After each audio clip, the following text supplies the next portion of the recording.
고아의 아버지 조지 뮬러는 65년간 5개의 고아원을 세웠고 15만 명의 아이들을 돌봤다고 합니다.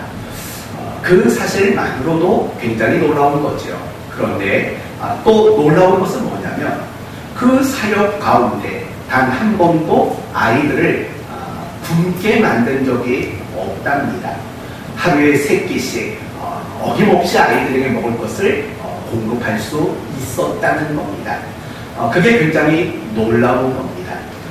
오늘날로 본다면, 사회복지가 발달한 오늘날로 본다면 그게 뭐 놀라운 일인가 라는 생각이 들지도 모릅니다. 그러나 여러분, 조지 뮬러가 언제 사람입니까? 1800년대 사람입니다. 우리나라 조선시대 사람이라는 겁니다. 그러니까 복지가 있을 리가 없는 거죠.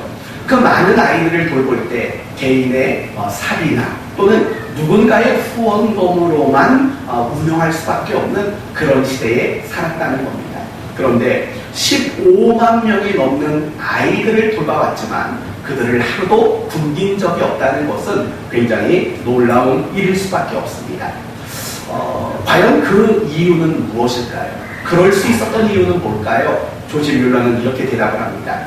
필요한 것이 있을 때마다 기도의 응답을 약속하신 하나님께 기도했고 하나님은 나의 기도에 응답해 주셨기 때문입니다. 라고 이유를 설명했습니다.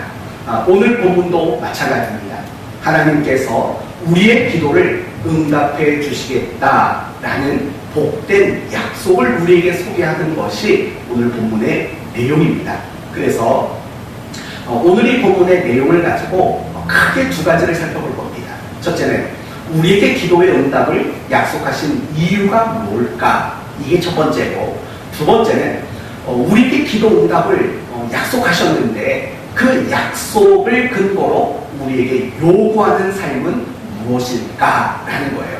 그러니까 첫째는 응답을 약속하신 이유가 뭐며, 두 번째는 그 약속받은 자가 살아가야 할 삶의 내용은 무엇인가에 대해서 함께 생각해 보려고 합니다.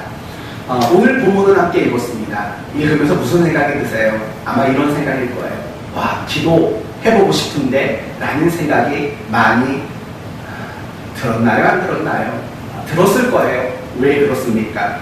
오늘 우리가 함께 읽은 본문을 보면은요, 우리가 기도하는 대로 응답해 주시겠다라는 약속이 가득 차 있기 때문에 그래요.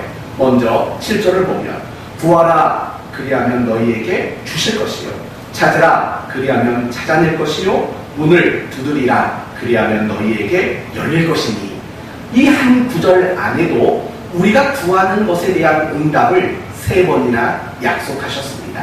그런데 8절을 보시면 구하는 이마다 받을 것이요 찾는 이는 찾아낼 것이요 두드리는 이에게는 열릴 것이니라. 또 3번 덧붙여서 기도 응답을 이렇게 약속해주고 있습니다. 거기서 끝나지 않습니다. 9절 이하, 특히 11절 말씀을 보십시오. 너희가 악한 자라도 좋은 것으로 자식에게 줄 알거든 하물며 하늘에 계신 너희 아버지께서 구하는 자에게 좋은 것으로 주시지 않겠느냐. 얼마나 분명하고 얼마나 단호하게 기도에 응답해 주시겠다라고 이야기하는지 우리는 알 수 있습니다. 이처럼 오늘 우리가 함께 읽은 이 본문 안에는 우리의 기도에 응답을 해 주시겠다라고 하나님이 복된 약속을 주고 계시는 겁니다. 오늘 본문만도 아닙니다. 성경 여러 곳에서 우리의 기도에 응답하시겠다라고 약속하신 구절이 굉장히 많습니다. 예를 들면 이사야서 58장을 보시면 내가 부를 때에 나 여호와가 응답하겠고 라는 말씀이 나옵니다. 또 예레미야 33장 3절에 너는 내게 부르짖으라 내가 내게 응답하겠고, 또 요한복음 15장 7절 너희가 내 안에 거하고 내 말이 너희 안에 거하면 무엇이든 원하는 대로 구하라 그리하면 이루리라. 이루리라. 이것만 봐도 성경 안에 이 기도에 대한 응답이 약속이 얼마나 많은지 알게 됩니다. 뿐만 아니라 성경에 나오는 여러 인물들을 살펴보아도 그 인물들이 하나님 앞에 기도하고 응답받았다는 이야기가 사실은 굉장히 많이 등장합니다. 그렇다면 이제 시작해 봅시다. 이처럼 오늘 본문을 보아도 하나님은 우리의 기도에 응답하시겠다고 약속하셨고, 성경 여러 구절을 통해서도 우리의 기도에 응답하시겠다고 하나님은 약속을 주셨습니다.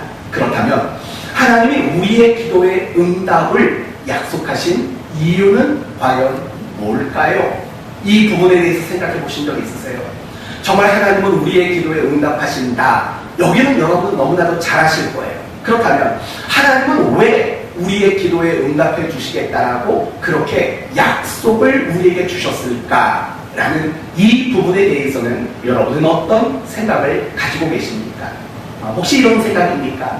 하나님이 우리로 하여금 기도하라고 시키기 위해서, 기도를 시키기 위해서 약속을 주셨다. 뭐 이렇게 이해하는 분도 아마 계실지도 모릅니다. 그러나 그것보다 훨씬 더 중요한 이유가 있습니다. 하나님이 우리의 기도에 응답을 약속하신 중요한 이유는 우리가 하나님께 정당하게 우리의 필요한 것들을 구할 수 있는 지위와 신분을 가졌다라는 사실을 알게 하기 위함이라는 겁니다. 이게 중요한 겁니다. 우리에게 기도해, 그럼 내가 다 응답해 줄게 라고 약속하신 이유는 내가 그럴 수 있는, 하나님 앞에 얼마든지 나의 필요한 것들, 내가 원하는 것들, 이런 것들을 정당하게 구할 수 있는 그런 지위와 그런 신분을 우리에게 주셨다는 것. 우리 모두가 그런 지위, 그런 신분을 내가 가지고 있다는 것을 알게 하기 위해서 그런 기도의 응답을 약속해 주셨다는 겁니다. 이 부분을 여러분에게 몇 가지로 설명하겠습니다. 주기도문을 보십시오. 여러분, 주기도문의 시작이 무엇입니까? 하늘에 계신 우리 아버지여입니다. 그리고 나서 나머지 구절에는 우리가 하나님 앞에 이걸 구하고 저걸 구하고 다양한 호소의 내용이 첨언이 등장한다고요. 중요한 것은 무엇이냐면 우리 하나님 앞에 여러 가지 첨언을 올려드릴 수 있는 그 근거는 하나님이 나의 아버지라는, 내가 그분의 자녀라는 지위와 신분이 보장되었기 때문에 하나님께 무엇이든 구할 수 있는 사람이 되었다는 겁니다. 그게 바로 주기도문의 출발이 하늘에 계신 우리 아버지여가 될 수밖에 없는 이유라는 겁니다. 또한 우리는 모든 기도를 마칠 때, 우리 아까 황 권사님도 대표기도 하시고 마칠 때 이렇게 마쳤습니다. 예수님의 이름으로 기도합니다 라고 마무리를 하셨습니다. 그럼 물어봅시다. 예수님의 이름으로 기도합니다, 아멘은 왜 하는 거죠? 혹시 그 이유를 아십니까? 예수님의 이름으로 기도합니다, 이거 안 하진 않잖아요. 맨날 하잖아요. 무슨 기도할 때마다 예수님의 이름으로 기도합니다, 아멘, 이거 꼭 하시잖아요.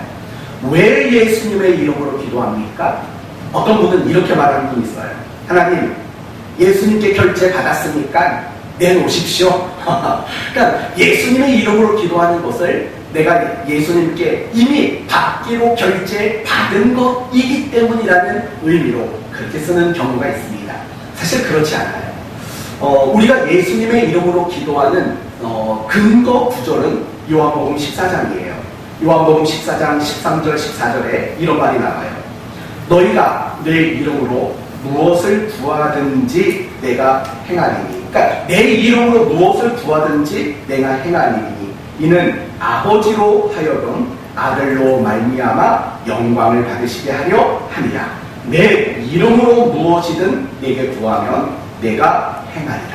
그러니까 반복해서 두 번을 말해요. 내 이름으로 구하면, 내 이름으로 구하면 이라고 말을 해요.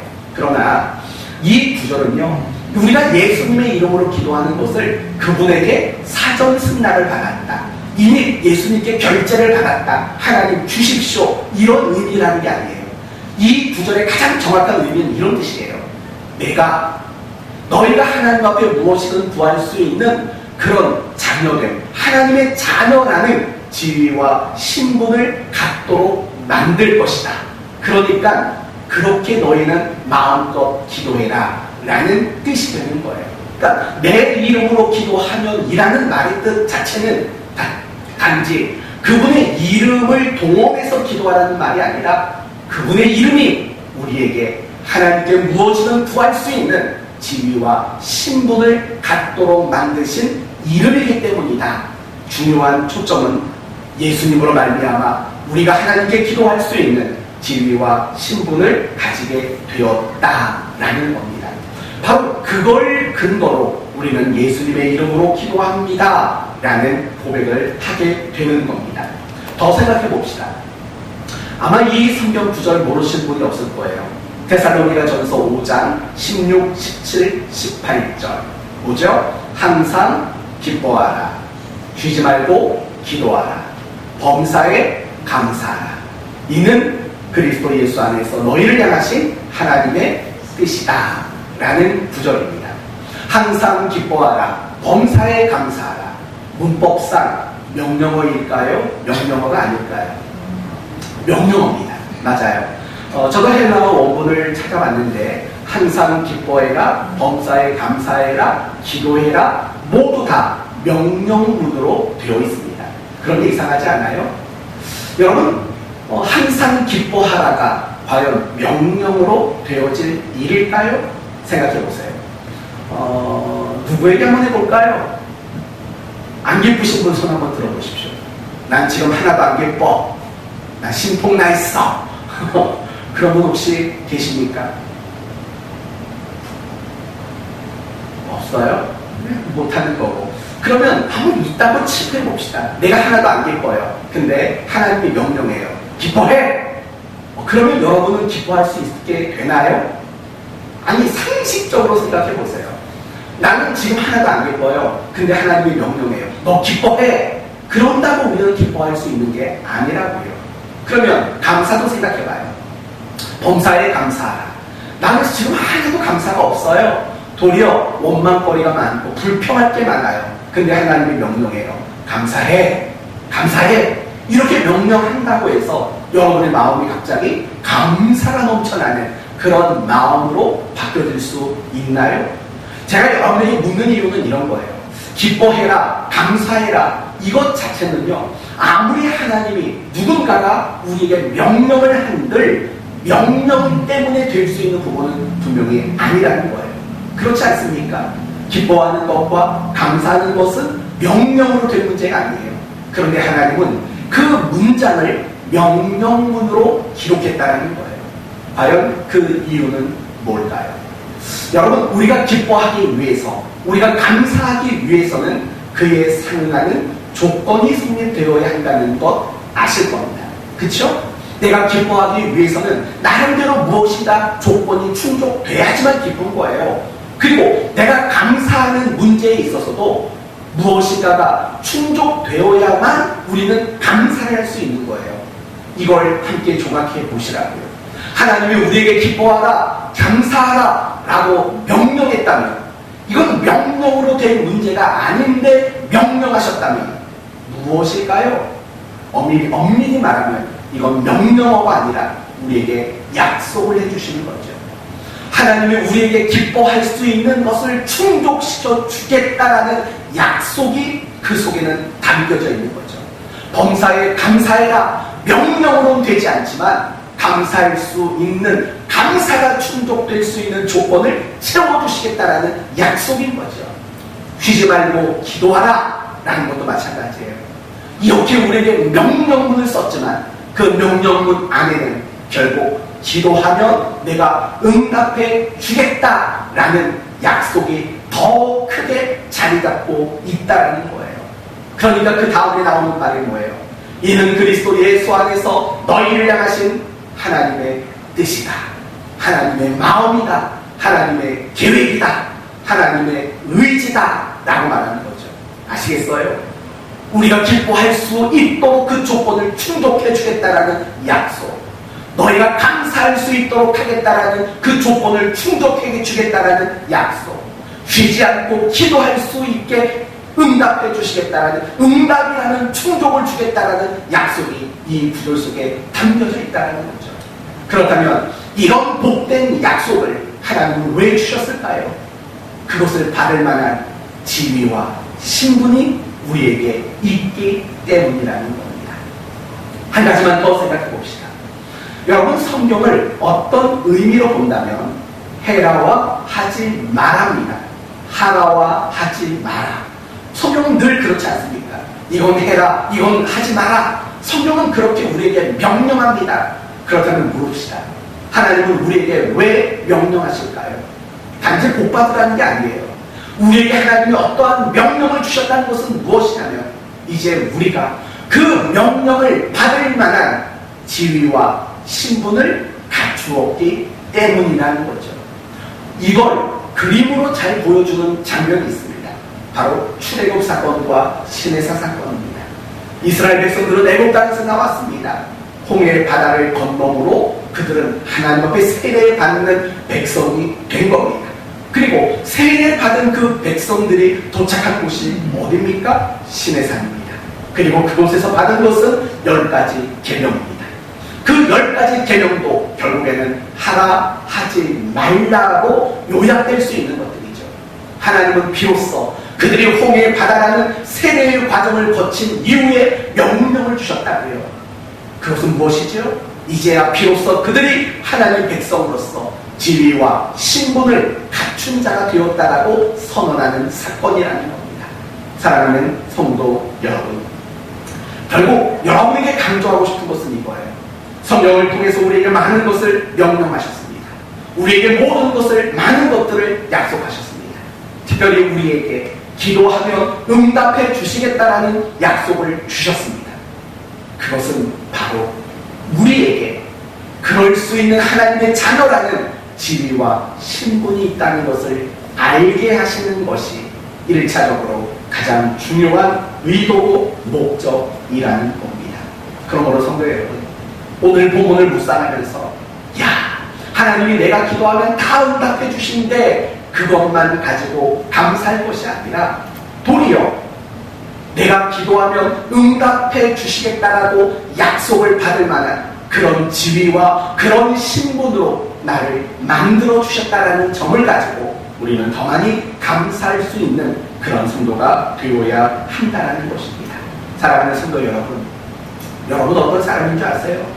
하나님께 정당하게 무엇이든 요구할 수 있는 분들이에요. 여러분은 그런 지위가 있어요. 여러분에게는 그런 보장된 신분이 있다고요.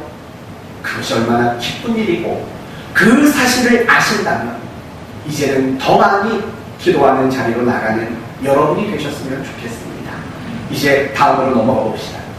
우리는 지금까지 무엇을 살펴봤냐면 하나님이 우리에게 기도를 응답해 주시겠다라고 약속하신 이유는 우리 안에 그럴 만한 지위와 신분이 주어졌다는 것을 알게 하기 위함이다. 여기까지 맞습니다. 이제 우리는 구하고 응답받을 그 지위와 신분을 얻었습니다. 그러면 조금 더 이제는 실제적인 얘기를 해봅시다. 우리 모두는 모든 것을 응답받기로 보장받은 사람이에요. 약속받은 사람이에요. 그렇다면 이제 물을게요. 정말 모든 기도 응답 받으십니까? 여러분이 하나님 앞에 기도하는 모든 기도가 응답되셨습니까? 물론 이렇게 말하는 분이 있어요. 주신 것도 응답이요, 안 주신 것도 응답이라. 뭐 이렇게 생각하면 맞아요. 모든 걸 다 응답 받았어요. 그러나 하나님이 우리에게 응답해 주시겠다고 약속하실 때 주는 것도 응답이다, 안 주는 것도 응답이다, 이런 식으로 우리에게 기도 응답을 약속하셨을까요? 아니에요. 오늘 본문을 보세요. 구하라 그러면 찾을 거다, 줄 거다. 찾으라 그러면 찾아낼 거다. 문을 두드려라 그러면 열릴 거다. 이 말은 무슨 말이에요? 내가 구하면 준대요. 찾으면 찾아낼 거래요. 문을 두드리면 열릴 거래요. 내가 구하는 것을 근거로 상응하는 것을 주겠다라는 거예요. 주는 것도 응답이요, 안 주는 것도 응답이요, 그런 식이 아니라는 거예요. 내가 구하는 것에 상응한 것으로 응답해 주겠다라는 약속이라고요. 그런데 실질적으로 보면 사실은 우리는 응답받지 못하고 살아가는 순간들이 훨씬 많아요. 물론 초신자는 예외예요. 여러분들이 종종 얘기하잖아요. 초신자들은요, 한 최대 6개월까지는 하나님의 기도 응답을 정말 잘해줘요. 이거는 제가 정말 많이 경험했어요. 제가 초신자들 여러 분들을 또 만나봤잖아요. 그분들이 예수 믿고 기도하기 시작하니까 하나님의 응답을 얼마나 잘해주는지 몰라요. 심지어 저는 이런 얘기도 들었어요. 초신자가 저한테 와서 그런 말이에요. 목사님, 요즘에 제가 기도하면 너무 하나님의 응답을 잘해주신다고. 그랬더니 직장 동료들까지 와가지고 자기한테 기도해달라고 부탁하는 사람들이 많다고. 전 이런 얘기까지 들어봤어요. 근데 3개월에서 6개월 사이 지나면 그 응답이 조금씩 줄어들어요. 그건 나중에 설명해 드릴게요. 이유가 뭔지. 그런데 저도 이 자리에 있는 우리 같은 경우에는요, 참 이런 말하면 좀 여러분이 저를 참 믿음 없는 목사라고 말할지 모르겠지만 응답 받기가 하늘의 별따기예요. 솔직히 안 그런가요? 저는 요즘에 기도해서 응답 받은 게 몇 개 없어요. 여러분에게 더 정확히 한번 설명해 볼게요. 각 목자가 목장 안에서 여러분에게 매주마다 이번 주 기도 제목 좀 올려주세요 라고 부탁을 한다고요. 그쵸? 그러면 대부분의 목원들의 대답은 똑같아요. 그거예요. 그러니까 기도 제목을 물어보는 목자도 이걸 계속 해야 되나 말아야 되나 고민이 되는 거고, 또 목자는 자꾸 물어보는데 내가 기도 제목 별다른 거 내놓을 것도 없는데 해야 되나 말아야 되나, 이게 쌍방간에 서로 부담이 된다고요. 그걸 뭘 의미하는 거예요? 사실은 매주마다 기도가 똑같은 거 사실이에요. 그 말은 무슨 말이죠? 내 기도가 매주마다 응답 못 받고 있는 거예요. 남편을 위해서 기도하는 그거 있잖아요. 아내를 위해서 기도하는 그거 있잖아요. 내 첫째, 둘째, 아이들을 놓고 기도하는 그거 있잖아요. 제목들. 근데 그거 지난주에도 하셨잖아요. 아니, 작년에도 그 기도 하셨잖아요. 여러분 사업을 놓고 재작년에도 그 기도 했잖아요. 근데 그걸 아직도 하고 계세요? 그 말은 무슨 말이에요? 응답을 못 받았다는 거잖아요. 정말 응답이 되었다면 왜 똑같은 기도 제목 가지고 매일마다, 매주마다, 매년마다 지금 반복해서 계속 기도하고 있겠어요? 응답을 못 받은 거예요. 못 받는 게 많은 거예요. 저도 우리 교회가 부흥하기를 14년 넘도록 기도했어요. 아직도 응답을 못 받았어요. 우리 성도들의 신앙이 그냥 엄청 좋아지기를 늘 기도한다고요. 받았다 안 받았다 그래요. 응답을. 여러분, 분명히 하나님은 우리가 구하면, 찾으면, 두드리면 그대로 다 주겠다라고 오늘 본문만 봐도 6번 이상을 약속했다고요. 그러나 막상 우리의 실제 기도 생활을 보면 하나님이 내 기도에 응답하신 경우는 정말 하늘의 별 따기 정도밖에는 안 된다고 우리 스스로는 깨달을 수 있게 되는 거죠. 그렇다면 이제 중요한 자리로 넘어가야죠. 분명히 하나님은 우리의 모든 기도를 응답하겠다고 약속했어요. 이거 거짓말 아니에요. 이건 기본 전제가 돼야 돼요. 하나님은 응답 주겠다, 약속했다. 이거는 절대 흔들리면 안 돼요. 내가 응답을 못 받는 일들이 많더라도 이건 흔들리면 안 돼요. 이건 정확불변한 하나님의 약속이고 보장이에요. 그렇다면 그런데도 불구하고 우리가 응답받지 못하는 이유는 뭘까? 보통 성도들은 이렇게 배웠을 거예요. 욕심대로 구해서, 죄를 가지고 구해서, 의심 가운데 구해서, 간절하게 구하지 않아서, 등등등 이런 식의 이유를 많이 듣고 많이 배웠을 거예요. 그런데 오늘은 저는 여러분에게 정말 중요한 2가지만 알려드릴게요. 하나님은 모든 걸 응답하겠다고 했는데 왜 응답을 내가 못 받는 경우가 더 많은가? 2가지만 말씀드릴게요. 첫째는 하나님은 선하시기 때문에 그래요. 하나님은 선하세요. 다르게 말하면 우리를 향해 항상 선을 목적하시고 우리를 향해 항상 사랑으로만 대우하시는 분이에요. 그래서 때로는 우리의 기도에 응답하지 않기도 하시는 거예요. 여러분, 우리는 선하지를 못해요. 물론 하나님은 우리를 선하다, 의롭다고 인정해 주세요. 그러나 우리는 아직 선하다라고 말하기에는 역부족인 사람이에요. 미련해요. 무지해요. 그래서 우리가 하나님 앞에 기도하는 것을 보면 해가 되는 것을 요구할 때가 사실은 많이 있다는 거예요. 예를 들면 이런 거죠. 하나님, 이번 일만 잘 되게 해주세요. 그러면 내가 진짜 신앙생활을 열심히 하겠습니다. 라고 기도한다고요. 분명히 저는 그게 진심이라고 생각이 들어요. 진심일 거예요. 그러나 막상 하나님이 그 기도를 응답해 주시면 하나님으로부터 더 멀어지게 되는 경우들이 훨씬 더 많다고요. 우리는 그렇게 무지하고 미련하기 때문에 그래요. 그리고 하나님은 그런 우리를 잘 알아요. 우리는 내가 하나님께 기도하는 것이 얼마나 위험하고 얼마나 해가 되는지 사실은 모르고 기도해요. 단지 내가 생각하기에는 이것만 이루어지면 좋겠다라고 우리는 착각하는 거죠. 그러나 하나님은 아시지요. 그것이 나에게 유익이 될지 아니면 그것이 나에게 해가 될지 하나님은 아시는 거죠. 그렇기 때문에 하나님은 우리의 기도에 응답해 주실 수가 없는 거예요. 그분은 우리를 향해 항상 선이 목적이고 사랑이 방법이신 분이기 때문인 거예요. 하나님은 선하셔요. 그래서 하나님은 우리의 기도에 응답을 주지 않을 때도 있는 거죠. 그러나 더 중요한 이유가 있습니다. 그것은 하나님이 우리에게 기도 응답을 약속하신 진짜 중요한 이유를 놓치기 때문이라는 거예요.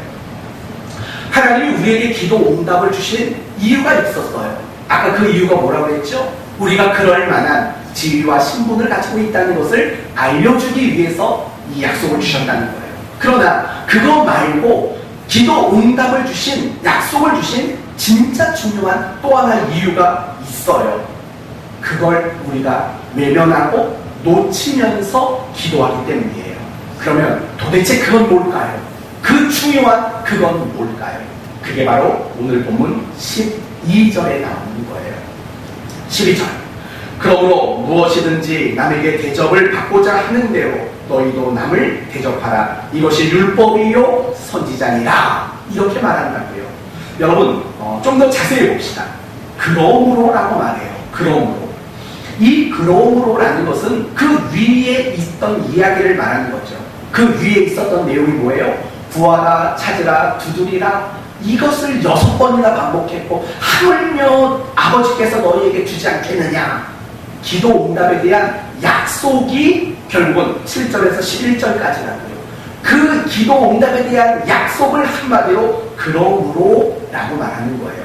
그러면서 뭐라고 말하냐면 무엇이든 남에게 대접을 받고자 하는 대로 너희도 남을 대접하라 에요.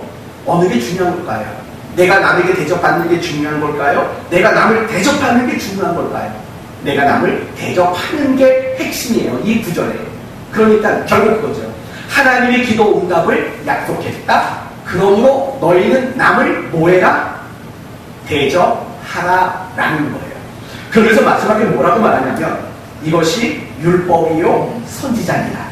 여러분 율법과 선지자는 구약 성경을 의미하는 거고 더 나아가서 하나님의 뜻을 의미하는 겁니다.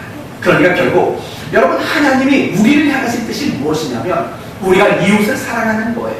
그리고 그 사랑을 가지고 우리의 이웃을 진실되게 대접해 주는 것, 그것이 하나님의 뜻이라는 거예요. 그것을 이루고 그것을 성취하기 위해서 우리에게 주신 것이 뭐라고요? 주신 약속이 뭐라고요? 기도하면 응답해 주겠다라는 그 약속이 등장하는 이유라는 거예요. 그러니까 오늘 본문만 가지고 이야기를 한다면 우리에게 기도를 응답하시는 이유는 우리가 자식이라는 자녀라는 지위와 신분이 있다는 이유이고 또 한 가지 중요한 이유는 하나님이 우리의 모든 기도를 응답해 주시니까 우리는 우리의 이웃을 사랑하고 우리의 이웃을 제한 없이 아낌없이 대접하는 삶을 살아야 한다. 바로 이걸 우리에게 가르치고 있다라는 거예요. 사랑하는 성도 여러분, 하나님이 우리에게 기도 응답을 약속하신 이유는 바로 여기에 가장 중요한 초점이 있는 거예요. 이웃을 사랑하고 이웃을 대접하는 삶을 살아내는 것, 그것이 기도 응답을 약속하신 굉장히 중요한 의도고 목적이라는 것을 우리에게 말해주고 있는 거죠. 이 부분을 주기도문을 통해서 이야기를 다시 한번 해보겠습니다. 여러분 주기도문은 6개의 첨언으로 되어 있어요. 뭐죠? 첫 번째는 이름이 거룩히 여김을 나라가 임하옵시며 뜻이 하늘에서 이룬 것 같이 하나님과 관련된 세 가지 청원이 나왔어요. 그 다음 청원은 뭐죠?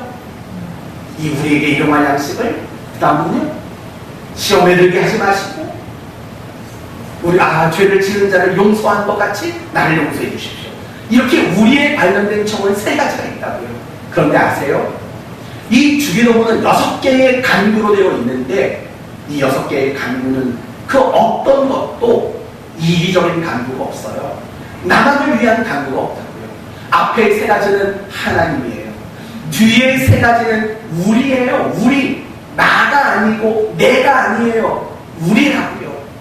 마치 이거는 10계명의 돌판과 똑같아요. 10계명의 첫 번째 돌판, 하나님 사랑해라. 두 번째 돌판, 이웃을 사랑해라. 주기도문이 마치 그것과 같은 거예요. 하나님을 사랑하고 이웃을 사랑하고 더 나아가서 이웃을 사랑으로 대접하라. 이게 주기도문이 요구하는 삶이라는 거예요. 그런데 이런 삶을 살아내기 위해서 등장하는 것이 뭐냐면 결국에는 내가 너희의 아버지다. 내가 너희에게 아버지 노릇해 주겠다라는 약속이 주기도문의 첫 번째 등장할 수밖에 없는 거예요. 사랑하는 성도 여러분, 하나님이 우리에게 주기도문을 주신 것은 단지 기도 똑바로 해라, 이게 목적이 아닌 거예요. 정말 주기도문을 주신 진짜 목적은 우리 이웃을 사랑하고 우리의 이웃을 대접하는 자가 되도록 기도하고 그렇게 살아내라는 명령인 거죠. 요구이신 거죠. 그리고 이 요구를 하기 이전에 하늘에 계신 우리 아버지여라는 지위와 신분, 기도할 수 있는 약속과 보장을 먼저 주셨다는 거예요. 이와 똑같은 이야기가 사실은 10계명에 더 정확히 나와요. 여러분, 5계명이 뭐죠? 5계명, 이건 승부기가 알아야 돼요. 5계명이 뭡니까?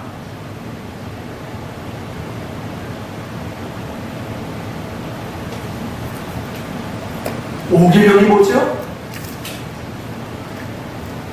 5계명. 부모를 존경하라. 네 부모를 존경하라. 6번째는 뭐죠, 여러분? 살인하지 말라. 7번째, 가늠하지 말라. 8번째, 도둑질하지 말라. 9번째, 거짓 증언하지 말라. 10번째, 탐내지 말라. 그쵸? 이 5번째에서 10번째 계명까지는 공통점이 있어요. 이웃을 함부로 대하지 말라는 거예요. 이웃을 사랑하고 이웃을 지극정성으로 대접하라는 거죠. 그런데 이 5에서 10번째 계명까지 이웃에 대한 사랑과 대접을 요구하기 이전에 하나님은 먼저 우리에게 주신 게 있어요. 1계명이 뭐죠? 다른 신을 내게 있게 하지 마라. 2계명, 우상 만들지 말라. 이거 진짜 몰라서 대답 안 하는 거예요? 3계명, 망령되게 일컬지 마라. 하나님의 이름을. 4계명, 진짜 실망이에요. 안식일을 기억하여 거룩하게 지키라예요. 그런데 이 1계명에서 4번째 계명까지도 공통점이 있어요. 뭔지 아세요? 하나님이면 충분하다라는 공통점이에요. 다른 신 없게 해라. 우상 만들지 마. 필요 없어. 하나님이 이런 망령되 하나님께 원망하지 마. 난 그런 하나님 아니야. 안식일을 지켜. 걱정 마. 내가 일할 테니까. 그러니까 1에서 4계명까지는 모두가 다 하나님이면 충분하다라는 거예요. 내가 책임져 주겠다라는 약속이고 보장이에요. 이제 아시겠어요? 하나님이 우리에게 부모를 공경하라로부터 탐내지 마라. 10가지 계명. 이웃을 사랑하고 이웃을 사랑으로 대접하라. 이걸 요구하기 이전에 무슨 약속을 먼저 주셨냐면 내가 너희 책임질게. 내가 너희를 보장해 줄게. 라는 약속을 먼저 주셨다고요. 제가 여러분에게 이 이야기를 강조하는 이유가 뭔지 아세요? 하나님이 우리에게 기도 응답을 약속하신 이유는 기도 많이 해서 응답 많이 받아라. 이게 목적이 아니라는 거예요. 하나님이 우리에게 기도를 응답해 주겠다고 약속하시는 이유는 그걸 믿고 이웃을 좀 사랑하라는 거예요. 하나님이 내 기도를 응답해 주시는 것을 믿고 이웃을 대접해 주라는 거예요. 여러분, 이런 말이 산상수훈에 나오죠. 어떤 말입니까? 오른밤을 치면 왼뺨도 되고 겉옷을 달라 하면 속옷도 주고 오리를 가자 하면 십리를 가주라고 말해요. 왜 그래요? 바보예요? 멍충이에요? 왜 그래야 돼요? 하나님이 우리에게 기도를 응답하셨잖아요. 응답해 주겠다고 약속하셨잖아요. 우리를 자녀로 대접해 주겠다고 약속했잖아요. 그 하나님의 신실하신 약속을 믿고 겉옷달라 하면 속옷도 주고 오랜밤 치면 왼밤도 돌려대라고 우리에게 말하고 있다는 거예요. 사랑하는 성도 여러분, 이제 여러분이 스스로 생각해 볼 내용을 다루겠습니다. 하나님은 분명히 우리에게 복된 약속을 주셨어요. 기도하면 응답해 주시겠다는 약속을 주셨어요. 이유가 뭐라고요? 이웃을 사랑하고 이웃을 대접하라고 응답을 약속했다고요. 됐어요. 그렇다면 만약에 우리가 기도 응답을 못 받는다면 이유는 뭘까요? 내가 기도 응답을 받지 못하고 있다면 내가 지금 놓치고 있는 건 뭘까요? 내가 지금 외면하고 있는 일은 뭘까요? 이웃 사랑이죠. 이웃을 정말 아낌없이 대접하는 일들을 외면하고 등한시하고 있는 거죠. 왜냐하면 하나님이 우리에게 기도를 응답하겠다고 약속하신 이유가 이웃 사랑이고 이웃을 대접하는 것이 의도고 목적이었기 때문이에요. 우리는 흔히 이렇게 배웠어요. 하나님께 구했는데 응답받지 못했던 것은 우리가 욕심이나 정욕대로 구한 거지 정욕대로 쓰려고 구하기 때문이지 라고 배웠다고요. 근데 의미가 뭐예요? 욕심대로 구하고 정욕을 쓰라고 구했다라는 말의 의미가 뭐죠? 단지 욕심이나 챙기기 위해서라는 뜻일까요? 아니에요. 여러분 찾을 수 있는 분만 찾으세요. 야고보서 4장 1절에서 3절. 이제 자존심이 있으니까 같이 하는 거죠. 야고보서 4장 1절에서 3절 찾으실 수 있는 분만 찾아서 한번 읽어봤으면 좋겠어요. 야고보서 4장 1절에서 3절 읽겠습니다. 너희 중에 싸움이 어디로부터 다툼이 어디로부터 나느냐? 너희 지체 중에서 싸움은 정욕으로부터 나는 것이 아니냐? 너희는 욕심을 내어도 얻지 못하며 살인하며 시기하며 능히 취하지 못함으로 다투고 싸우는도다. 너희가 얻지 못함은 구하지 아니하기 때문이요 구하여도 받지 못함은 정욕으로 쓰려고 잘못 구하기 때문이다. 욕심, 정욕으로 쓰려고 라는 말이 여기 등장하는 거예요. 그런데 여러분이 좀 더 자세히 보셔야 될 게 있어요. 욕심과 정욕으로 구했다라는 것을 이 야고보서 4장 1절에서 3절까지는 무엇으로 구체적인 행위를 묘사했나를 보세요. 싸움, 다툼, 살인, 시기 이걸로 묘사하고 있다는 것을 잊지 말아야 돼요. 싸움, 다툼, 살인, 시기 이건 결국은 뭐예요? 이웃 사랑을 실패했고 이웃을 사랑으로 대접하는 것을 실패한 결과물들일 거예요. 싸움, 다툼, 살인, 시기. 그러니까 우리가 욕심대로 정욕대로 쓰려고 구했다라는 말은 단지 내 호주머니만 채우려고 하는 뜻이 아니라 이웃사랑에 실패하면서 이웃을 대접하는 일들을 외면하면서 너희가 구했기 때문이다 라는 뜻이 된다고 말할 수 있다는 거예요. 사랑하는 성도 여러분, 이제 여러분의 기도를 점검해 보셔야 돼요. 지금 여러분은 어디서 기도하고 계세요? 이건 어떤 장소를 묻는 게 아니에요. 내가 이웃을 사랑하고 이웃을 대접하는 그 자리에서 하나님께 기도를 하고 있는지, 아니면 이웃사랑, 이웃 대접을 외면하고 놓치고 자기 욕심과 자기 만족만 챙기는 자리에서 기도하고 있는지 돌아보셔야 해요. 기도 응답이 없다면 이거부터 점검하셔야 돼요. 내가 기도는 많이 해요. 밤새도록 기도해요. 매일매일마다 기도해요. 근데 늘 이웃사랑을 놓쳐요. 이웃을 대접하는 일들은 안중에도 없다고요. 그래서 우리는 기도 응답을 받지 못하는 거예요. 이웃을 사랑하고 이웃을 대접하는 자리로 돌아가세요. 그리고 그곳에서 이웃을 극진히 대접해 주세요. 그럴 때 여러분은 하나님이 응답을 약속하신 그 약속을 경험하게 될 거예요. 왜냐하면 하나님의 자녀라는 지위와 신분을 가진 자들이 있을 자리는 이웃사랑과 대접이라는 자리고, 하나님이 여러분의 기도에 응답을 주려고 기다리고 계신 자리도 이웃사랑과 대접이라는 자리에서 하나님은 응답을 가지고 기다리고 있기 때문이라는 거예요. 전 오늘 말씀을 묵상하면서 그런 생각을 너무 많이 했어요. 너무 이기적이다. 오늘날 한국 교회와 오늘날 그리스도인들은 너무 이기적이다 라는 생각을 많이 했어요. 어떤 특정한 것들만 언급하는 게 아니에요. 보편적인 경향들을 여러분에게 말하는 거예요. 그리고 도대체 뭐 때문이냐 구체적인 설명은 안 할 거예요. 한국 교회와 그리스도인들 이기적이에요. 기도를 많이 한다고 자부하는 사람들조차 너무 이기적이에요. 기도하는 그 기도 내용들을 하나씩을 보면 너무 이기적인 기도만 하고 있을 때가 너무 많아요. 뭘 놓치고 있는 줄 아세요? 한국 교회는 열심을 붙잡았지만 이웃 사랑과 대접은 놓치고 있다는 거예요. 너무 이기적인 거예요.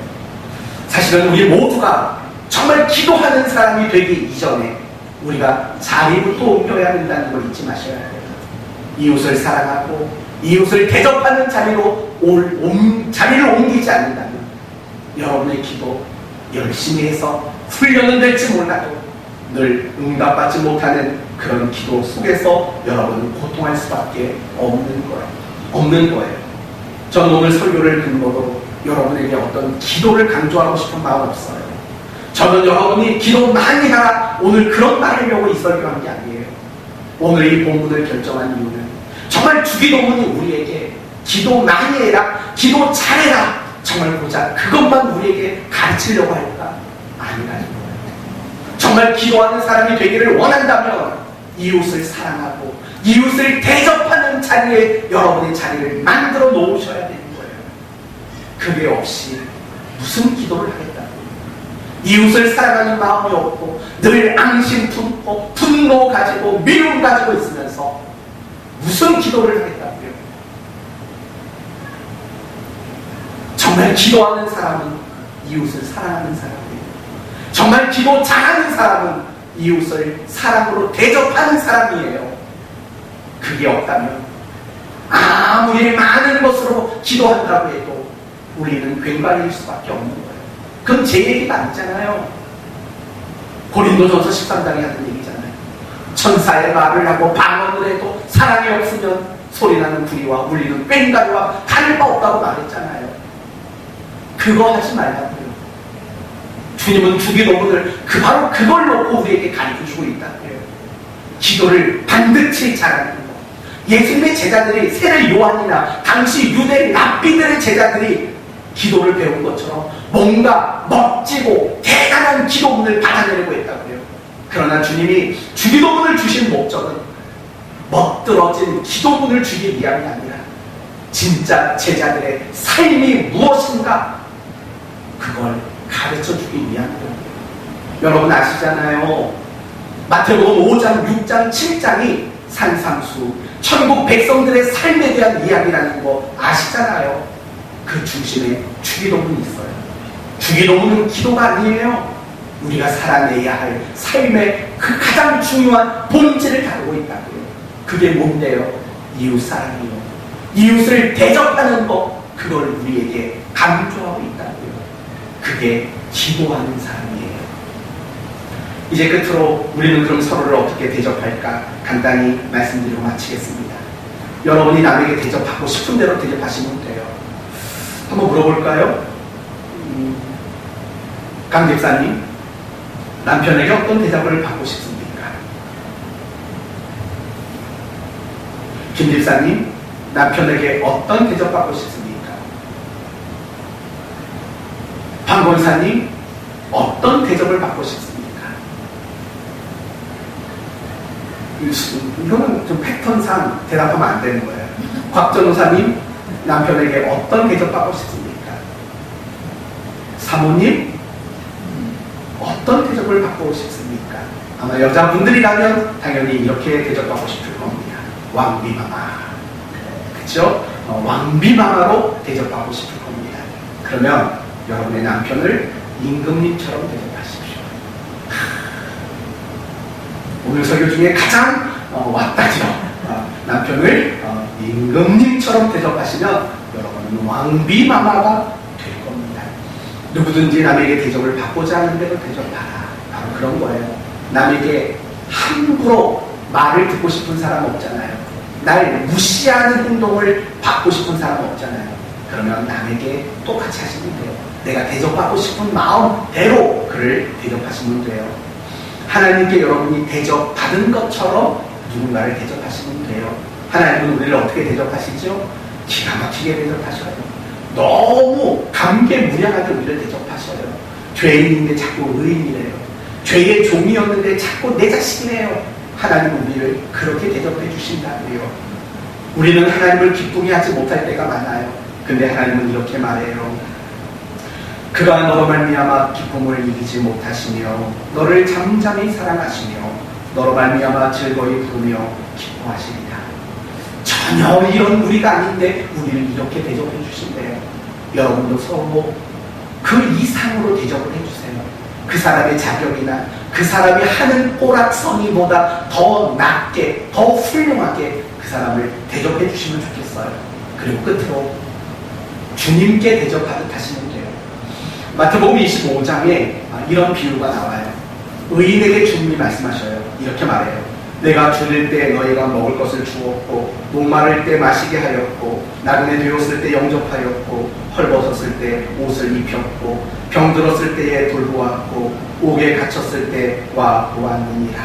예수님이 의인들에게 이 말을 해요. 그때 의인들이 깜짝 놀래요. 그리고 이렇게 물어요. 주여 우리가 언제 그랬습니까? 그럴 때 주님은 이렇게 대답하세요. 내가 진실로 너희에게 이르노니 너희가 여기 내 형제 중에 지극히 작은 자 하나에게 한 것이 곧 내게 한 것이다. 이렇게 대접해요. 여러분 옆에 둘러보세요. 주님이시라고 여기세요. 종놈으로 여기지 마시고 주님이라고 여기세요. 서로를 그렇게 대접하면 훌륭하게 대접할 수 있지 않겠습니까? 말씀을 이제 마치겠습니다. 구하라, 찾으라, 두드리라. 그러면 그대로 다 주마. 하나님은 우리의 기도에 응답해 주시겠다고 약속했습니다. 그 약속 속에는 두 가지 중요한 교훈이 담겨져 있었습니다. 첫째는 내가 그렇게 구하든 찾든 두드리든 할 수 있는 지위와 신분을 갖게 되었다는 것. 그리고 또 한 가지는 그런 약속을 주신 이유는 우리가 이웃을 사랑하고 우리의 이웃을 정말 주님처럼 주님에게 하듯 대접하는 삶을 우리에게 요구하고 있다는 것을 우리 배웠습니다. 이 두 가지가 기도의 중요한 기둥이 되는 겁니다. 우리가 정말 기도하는 사람이라면 기도하는 사람으로서 우리가 이웃을 사랑하고 이웃을 정말 지극정성 잘 대접해 줄 수 있는 여러분이 되셔서 여러분이 구하고 찾고 두드리는 것마다 응답받는 그런 기쁨의 삶을 살아가는 여러분 모두가 되시기를 예수님의 이름으로 축원드립니다. 아멘. 기도합시다. 하나님 감사합니다. 우리가 뭘 구하든 무엇을 찾든 무엇을 두드리든 그대로 주시마 약속했습니다. 우리가 그럴 수 있는 지위와 신분을 가졌다고 말씀하셨습니다. 그러기에 이제 우리는 그 누구라도 원수까지라도 사랑하고 대접해주는 삶을 살아야 한다고 말씀해 주셨습니다. 오늘날 한국 교회와 그리스도인들 이 이웃 사랑과 대접을 너무 많이 놓쳐가고 있습니다. 다시 붙들게 하여 주옵소서. 우리 사랑하는 성도들이 이웃을 사랑하고 대접하는 일을 외면하지 않게 하여 주옵소서. 그런 자리에서 구하고 찾고 두드리고 그리고 응답받는 기쁘고 복된 인생 살게 해 주옵소서. 예수님의 이름으로 기도 올리옵나이다. 아멘.